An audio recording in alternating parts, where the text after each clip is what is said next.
Yohanes pasal 18. Setelah Yesus mengatakan semuanya itu, keluarlah ia dari situ bersama-sama dengan murid-muridnya, dan mereka pergi ke seberang sungai Kidron. Di situ ada suatu taman, dan ia masuk ke taman itu bersama-sama dengan murid-muridnya. Yudas yang mengkhianati Yesus tahu juga tempat itu, karena Yesus sering berkumpul di situ dengan murid-muridnya. Maka datanglah Yudas juga ke situ dengan sepasukan prajurit dan penjaga-penjaga bait Allah yang disuruh oleh imam-imam kepala dan orang-orang Farisi, lengkap dengan lentera, suluh, dan senjata. Maka Yesus, yang tahu semua yang akan menimpa dirinya, maju ke depan dan berkata kepada mereka, "Siapakah yang kamu cari?" Jawab mereka, "Yesus dari Nazaret." Katanya kepada mereka, "Akulah dia." Yudas yang mengkhianati dia berdiri juga di situ bersama-sama mereka. Ketika ia berkata kepada mereka, "Akulah dia," mundurlah mereka dan jatuh ke tanah. Maka ia bertanya pula, "Siapakah yang kamu cari?" Kata mereka, "Yesus dari Nazaret." Jawab Yesus, "Telah kukatakan kepadamu, akulah dia. Jika aku yang kamu cari, biarkanlah mereka ini pergi." Demikian hendaknya supaya genaplah firman yang telah dikatakannya, "Dari mereka yang engkau serahkan kepadaku, tidak seorang pun yang kubiarkan binasa." Lalu Simon Petrus yang membawa pedang menghunus pedang itu, menetakkannya kepada hamba imam besar dan memutuskan telinga kanannya. Nama hamba itu Malkus. Kata Yesus kepada Petrus, "Sarungkan pedangmu itu. Bukankah aku harus minum cawan yang diberikan Bapa kepadaku?" Maka pasukan prajurit serta perwiranya dan penjaga-penjaga yang disuruh orang Yahudi itu menangkap Yesus dan membelenggu dia. Lalu mereka membawanya mula-mula kepada Hanas, karena Hanas adalah mertua Kayafas, yang pada tahun itu menjadi imam besar. Dan Kayafaslah yang telah menasihatkan orang-orang Yahudi. Adalah lebih berguna jika satu orang mati untuk seluruh bangsa. Simon Petrus dan seorang murid lain mengikuti Yesus. Murid itu mengenal imam besar, dan ia masuk bersama-sama dengan Yesus ke halaman istana imam besar. Tetapi Petrus tinggal di luar dekat pintu. Maka murid lain tadi yang mengenal imam besar kembali keluar, bercakap-cakap dengan perempuan penjaga pintu, lalu membawa Petrus masuk. Maka kata hamba perempuan penjaga pintu kepada Petrus, "Bukankah engkau juga murid orang itu?" Jawab Petrus, Bukan? Sementara itu, hamba-hamba dan penjaga-penjaga bait Allah telah memasang api arang, sebab hawa dingin waktu itu. Dan mereka berdiri berdiam di situ. Juga Petrus berdiri berdiam bersama-sama dengan mereka. Maka mulailah imam besar menanyai Yesus tentang murid-muridnya dan tentang ajarannya. Jawab Yesus kepadanya, "Aku berbicara terus terang kepada dunia. Aku selalu mengajar di rumah-rumah ibadat dan di bait Allah, tempat semua orang Yahudi berkumpul. Aku tidak pernah berbicara sembunyi-sembunyi. Mengapakah engkau menanyai aku? Tanyailah mereka yang telah mendengar apa yang kukatakan kepada mereka. Sungguh, mereka tahu apa yang telah kukatakan." Ketika ia mengatakan hal itu, seorang penjaga yang berdiri di situ menampar mukanya sambil berkata, "Begitukah jawabmu kepada imam besar?" Jawab Yesus kepadanya, "Jikalau kataku itu salah, tunjukkanlah salahnya. Tetapi jikalau kataku itu benar, mengapakah engkau menampar aku?" Maka Hanas mengirim dia terbelenggu kepada Kayafas, imam besar itu. Simon Petrus masih berdiri berdiam. Kata orang-orang di situ kepadanya, "Bukankah engkau juga seorang muridnya?" Ia menyangkalnya, katanya, Bukan. kata seorang hamba imam besar, seorang keluarga dari hamba yang telinganya dipotong Petrus. "Bukankah engkau kulihat di taman itu bersama-sama dengan dia?" Maka Petrus menyangkalnya pula, dan ketika itu berkokoklah ayam. Maka mereka membawa Yesus dari Kayafas ke gedung pengadilan. Ketika itu hari masih pagi. Mereka sendiri tidak masuk ke gedung pengadilan itu, supaya jangan menajiskan diri, sebab mereka hendak makan Paskah. Sebab itu Pilatus keluar mendapatkan mereka dan berkata, "Apakah tuduhan kamu terhadap orang ini?" Jawab mereka kepadanya, "Jikalau ia bukan seorang penjahat, kami tidak menyerahkannya kepadamu." Kata Pilatus kepada mereka, "Ambillah dia dan hakimilah dia menurut hukum Tauratmu." Kata orang-orang Yahudi itu, Kami tidak diperbolehkan membunuh seseorang. demikian hendaknya supaya genaplah firman Yesus yang dikatakannya untuk menyatakan bagaimana caranya ia akan mati. Maka kembalilah Pilatus ke dalam gedung pengadilan, lalu memanggil Yesus dan bertanya kepadanya, "Engkau inikah raja orang Yahudi?" Jawab Yesus, Apakah engkau katakan hal itu dari hatimu sendiri? Atau adakah orang lain yang mengatakannya kepadamu tentang aku? Kata Pilatus, "Apakah aku seorang Yahudi? Bangsamu sendiri dan imam-imam kepala yang telah menyerahkan engkau kepadaku. Apakah yang telah engkau perbuat?" Jawab Yesus, Kerajaanku bukan dari dunia ini. Jika kerajaanku dari dunia ini, pasti hamba-hambaku telah melawan, supaya aku jangan diserahkan kepada orang Yahudi. Akan tetapi, kerajaanku bukan dari sini. Maka kata Pilatus kepadanya, "Jadi engkau adalah raja?" Jawab Yesus, Engkau mengatakan bahwa aku adalah raja. Untuk itulah aku lahir dan untuk itulah aku datang ke dalam dunia ini, supaya aku memberi kesaksian tentang kebenaran. Setiap orang yang berasal dari kebenaran mendengarkan suaraku. Kata Pilatus kepadanya, "Apakah kebenaran itu?"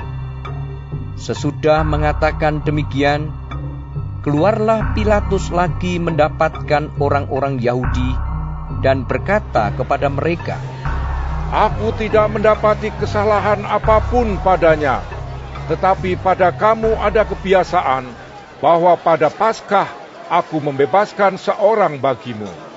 Maukah kamu supaya aku membebaskan raja orang Yahudi bagimu?" Mereka berteriak pula, "Jangan dia! Melainkan Barabas!" Barabas adalah seorang penyamuk.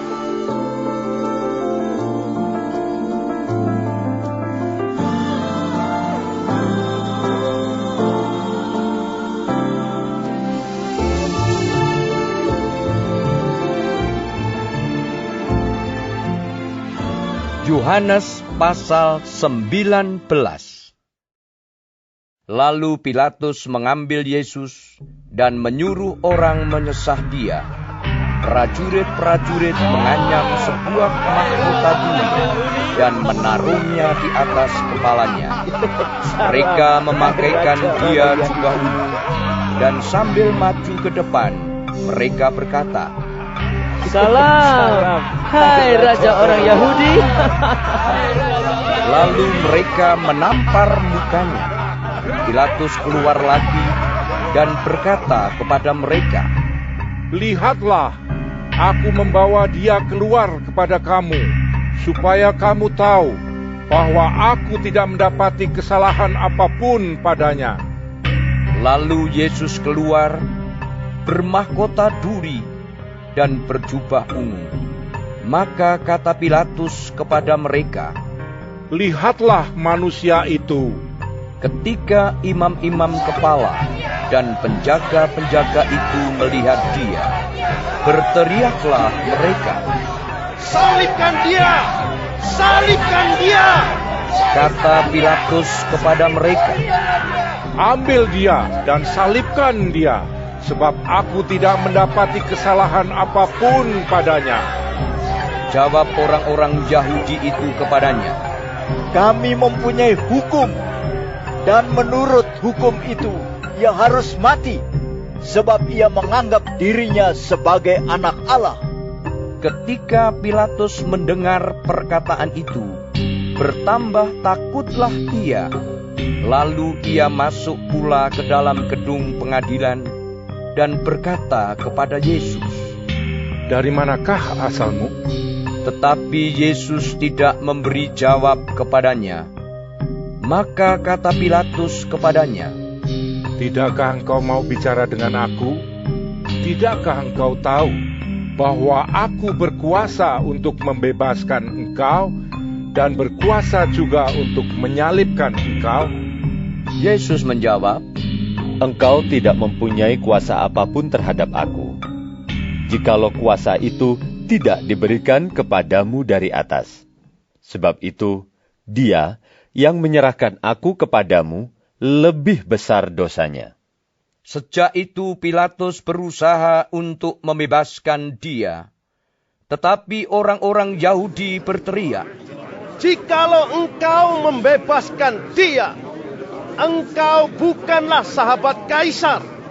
Setiap orang yang menganggap dirinya sebagai raja, ia melawan Kaisar.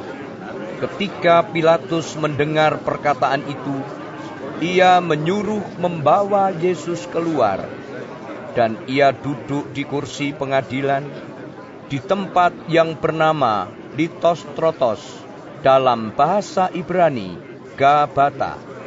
Hari itu ialah hari persiapan Paskah, kira-kira jam 12. Kata Pilatus kepada orang-orang Yahudi itu, Inilah rajamu. maka berteriaklah mereka, Nyalakan dia! Nyalakan dia!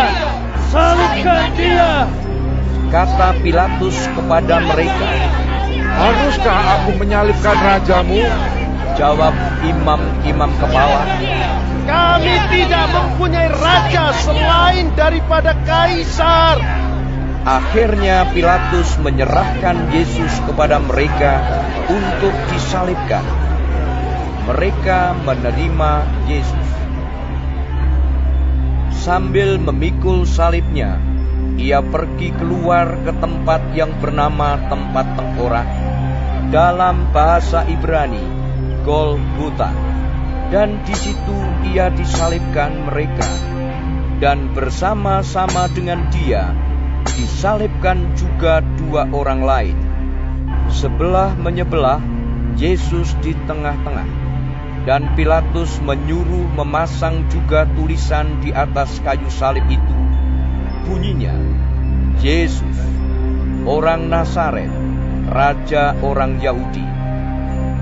Banyak orang Yahudi yang membaca tulisan itu, sebab tempat di mana Yesus disalibkan letaknya dekat kota, dan kata-kata itu tertulis dalam bahasa Ibrani, bahasa Latin, dan bahasa Yunani. Maka kata imam-imam kepala orang Yahudi kepada Pilatus, jangan engkau menulis Raja orang Yahudi, tetapi bahwa ia mengatakan, Aku adalah Raja orang Yahudi. Jawab Pilatus, Apa yang kutulis tetap tertulis. Sesudah prajurit-prajurit itu menyalibkan Yesus, mereka mengambil pakaiannya, lalu membaginya menjadi 4 bagian, untuk tiap-tiap prajurit 1 bagian. Dan jubahnya juga mereka ambil. Jubah itu tidak berjahit, dari atas ke bawah, hanya 1 tenunan saja. Karena itu, mereka berkata seorang kepada yang lain, Janganlah kita membaginya menjadi beberapa potong, tetapi baiklah kita membuang undi untuk menentukan siapa yang mendapatnya. Demikianlah hendaknya supaya genaplah yang ada tertulis dalam kitab suci. Mereka membagi-bagi pakaianku di antara mereka, dan mereka membuang undi atas jubahku. Hal itu telah dilakukan prajurit-prajurit itu. Dan dekat salib Yesus berdiri ibunya dan saudara ibunya, Maria, istri Klopas, dan Maria Magdalena. Ketika Yesus melihat ibunya dan murid yang dikasihinya di sampingnya, berkatalah ia kepada ibunya, Ibu, inilah anakmu. Kemudian katanya kepada murid-muridnya, Inilah ibumu. Dan sejak saat itu, murid itu menerima dia di dalam rumahnya. Sesudah itu, karena Yesus tahu bahwa segala sesuatu telah selesai, berkatalah ia, supaya genaplah yang ada tertulis dalam kitab suci. Aku haus. Di situ ada suatu bekas penuh anggur asam. Maka mereka mencucukkan bunga karang yang telah dicelupkan dalam anggur asam pada sebatang hisop, lalu mengunjukkannya ke mulut Yesus. Sesudah Yesus meminum anggur asam itu, berkatalah ia, Sudah selesai. Lalu ia menundukkan kepalanya dan menyerahkan nyawanya.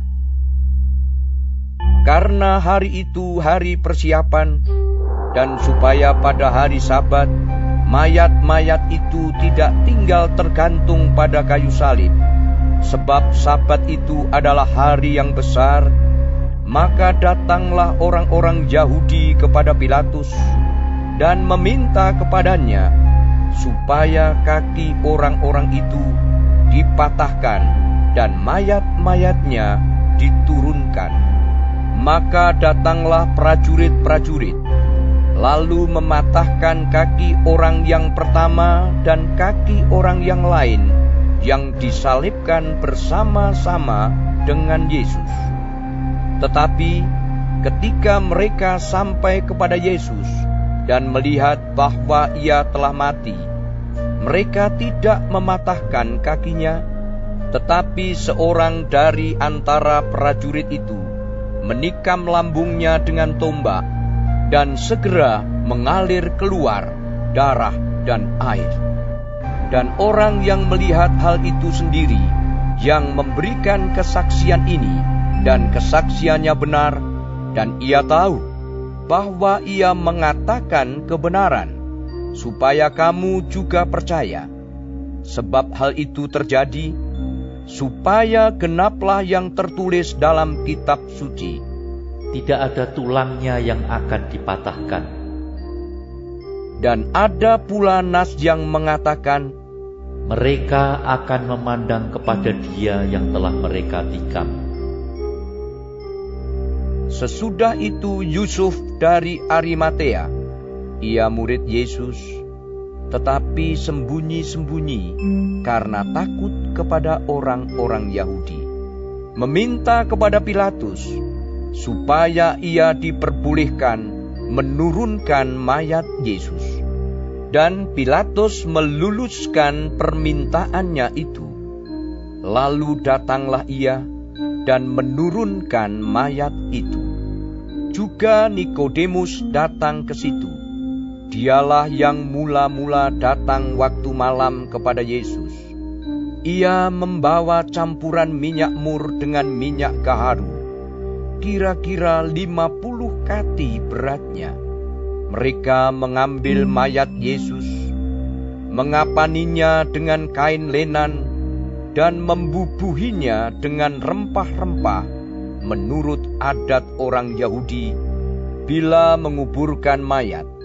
Dekat tempat di mana Yesus disalibkan ada suatu taman, dan dalam taman itu ada suatu kubur baru yang di dalamnya belum pernah dimakamkan seseorang. Karena hari itu hari persiapan orang Yahudi, sedang kubur itu tidak jauh letaknya, maka mereka meletakkan mayat Yesus ke situ.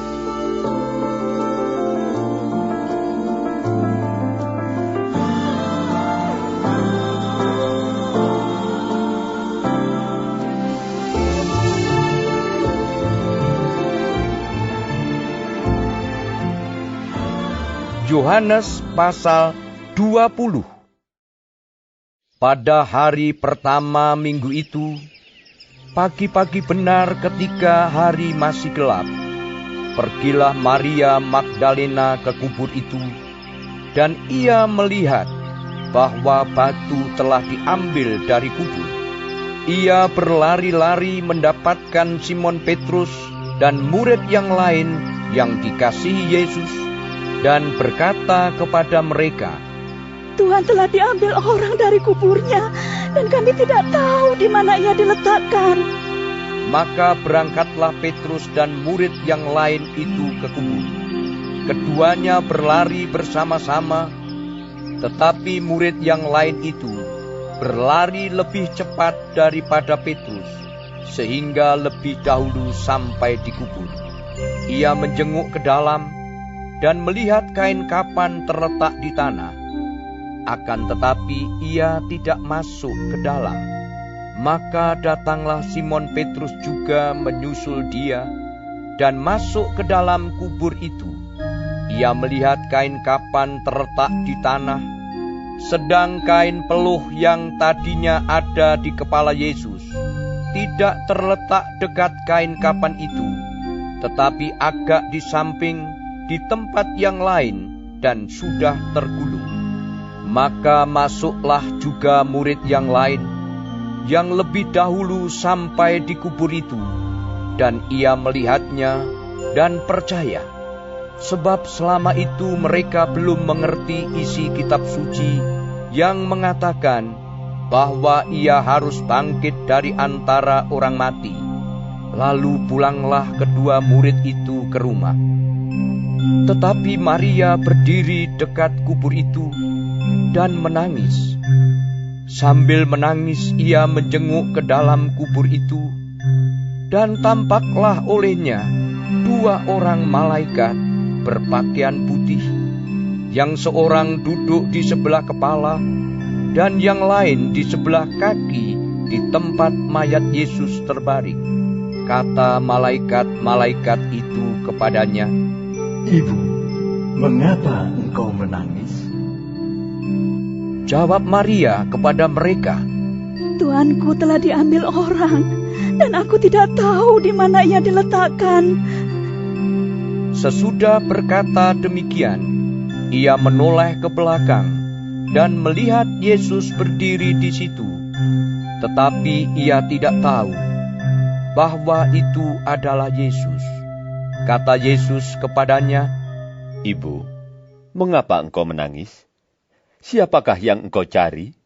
Maria menyangka orang itu adalah penunggu taman, lalu berkata kepadanya, Tuan, jikalau Tuan yang mengambil dia, katakanlah kepadaku di mana Tuan meletakkan dia, supaya aku dapat mengambilnya. Kata Yesus kepadanya, Maria. Maria berpaling dan berkata kepadanya, dalam bahasa Ibrani. Rabuni, artinya guru. Kata Yesus kepadanya, "Janganlah engkau memegang aku, sebab aku belum pergi kepada Bapa, tetapi pergilah kepada saudara-saudaraku dan katakanlah kepada mereka bahwa sekarang aku akan pergi kepada Bapakku dan Bapamu, kepada Allahku dan Allahmu." Maria Magdalena pergi dan berkata kepada murid-murid, "Aku telah melihat Tuhan." Dan juga bahwa Dia yang mengatakan hal-hal itu kepadanya. Ketika hari sudah malam pada hari pertama minggu itu, berkumpullah murid-murid Yesus di suatu tempat dengan pintu-pintu yang terkunci, karena mereka takut kepada orang-orang Yahudi. Pada waktu itu datanglah Yesus dan berdiri di tengah-tengah mereka dan berkata, "Damai sejahtera bagi kamu." Dan sesudah berkata demikian, Ia menunjukkan tangannya dan lambungnya kepada mereka. Murid-murid itu bersukacita ketika mereka melihat Tuhan. Maka kata Yesus sekali lagi, "Damai sejahtera bagi kamu. Sama seperti Bapa mengutus aku, demikian juga sekarang aku mengutus kamu." Dan sesudah berkata demikian, Ia mengembusi mereka dan berkata, "Terimalah Roh Kudus. Jikalau kamu mengampuni dosa orang, dosanya diampuni. Dan jikalau kamu menyatakan dosa orang tetap ada, dosanya tetap ada." Tetapi Thomas, seorang dari ke-12 murid itu, yang disebut Didimus, tidak ada bersama-sama mereka ketika Yesus datang ke situ. Maka kata murid-murid yang lain itu kepadanya, "Kami telah melihat Tuhan."